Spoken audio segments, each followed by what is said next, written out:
Sekali lagi kita bahas tentang export debt. Apa ya bahasa Indonesianya agar sahabat lebih mudah memahaminya?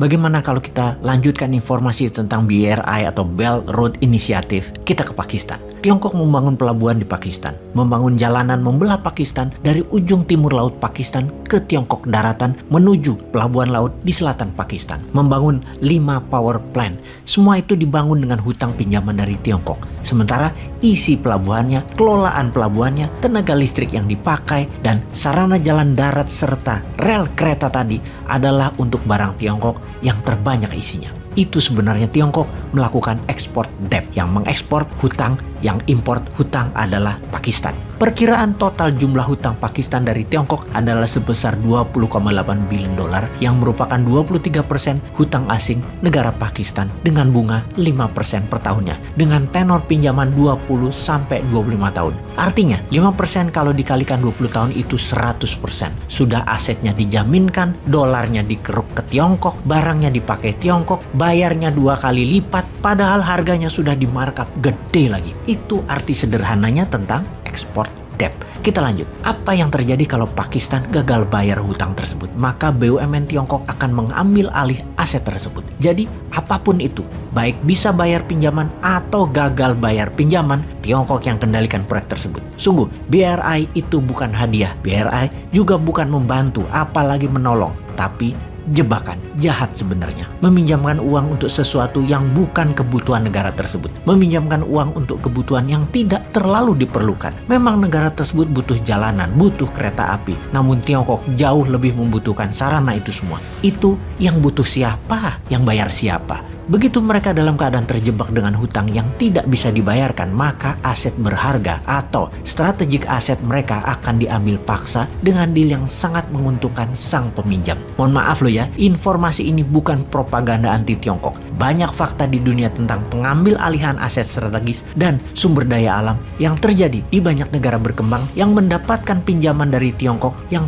tidak mampu mengembalikannya. Gwadar Port di Pakistan misalnya diambil oleh Tiongkok karena tidak mampu membayar hutang Pakistan tersebut sehingga menjadi dikelola Tiongkok selama 40 tahun ke depan. Djibouti pelabuhannya Obok menjadi military base-nya Tiongkok dengan hampir 10.000 tentara Tiongkok di sana sebagai pasukan keamanan aset-aset Tiongkok di Afrika dikelola oleh Tiongkok selama 20 tahun ke depan. Tajikistan harus menyerahkan lahan dengan luas 1.000 km persegi wilayahnya untuk Tiongkok. Laos lebih sadis lagi. PLN-nya Laos 100% dikelola oleh Tiongkok saat ini. Kemudian Hambantota Port, pelabuhan laut lepasnya Sri Lanka, dikelola Tiongkok selama 99 tahun. Sama juga dengan Malacca Gateway-nya di Malaysia, dikendalikan Tiongkok selama 99 tahun. Dan ngomong-ngomong, 99 tahun itu sama dengan kelolaan Hong Kong oleh Inggris yang dimulai di tahun 1898. Secara keuangan, Bank Dunia mengatakan bahwa ada 23 negara berkembang yang mengambil pinjaman hutang Tiongkok atau menjadikan Tiongkok pembiaya dan kontraktor proyek mereka. Punya resiko seperti Laos, seperti Pakistan, seperti Sri Lanka. Dan dari 23 negara tersebut, 8 sudah dalam keadaan genting dan minta bantuan IMF.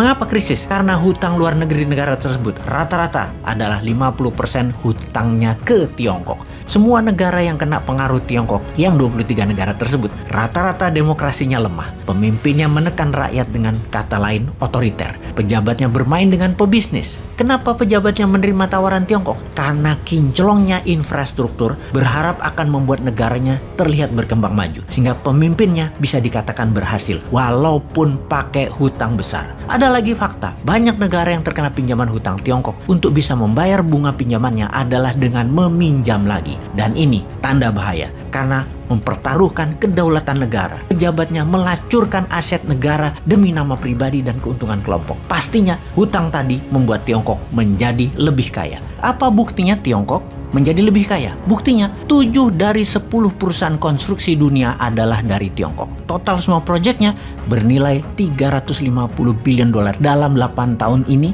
sejak tahun 2013, atau nilai tersebut sama dengan 3 kali APBN Indonesia, yang mana semua proyek itu diberikan oleh pemerintah Tiongkok dengan uang Tiongkok. Buktinya lagi, 5 dari 20 bank terkaya di dunia adalah banknya Tiongkok. Bank Tiongkok terlibat dalam 612 proyek di 37 negara senilai 510 billion dolar. Anehnya, proyek konstruksi dan pembiayaan oleh Bank Tiongkok tadi hanya memberikan sumbangan pada GDP nasional Tiongkok tidak lebih 3% saja. What does it tell you? Atau paham nggak Anda kira-kira? Artinya semua ini bukan sumber utama keuntungan Tiongkok, tetapi hanya salah satu strategi untuk Tiongkok menjadi kaya dan berkuasa, karena sumber asli keuntungannya adalah dari apa yang mengisi infrastruktur jalanan dan pelabuhan tadi. Keuntungan terbesar Tiongkok sesungguhnya. 9 pelabuhan yang dikuasai Tiongkok 100% dan mengendalikan 80 pelabuhan dunia adalah kunci sukses lain dari Tiongkok. Dan hal ini adalah bagian dari BRI. Dan ini adalah strategi untuk membuat keuntungan tinggi bagi Tiongkok.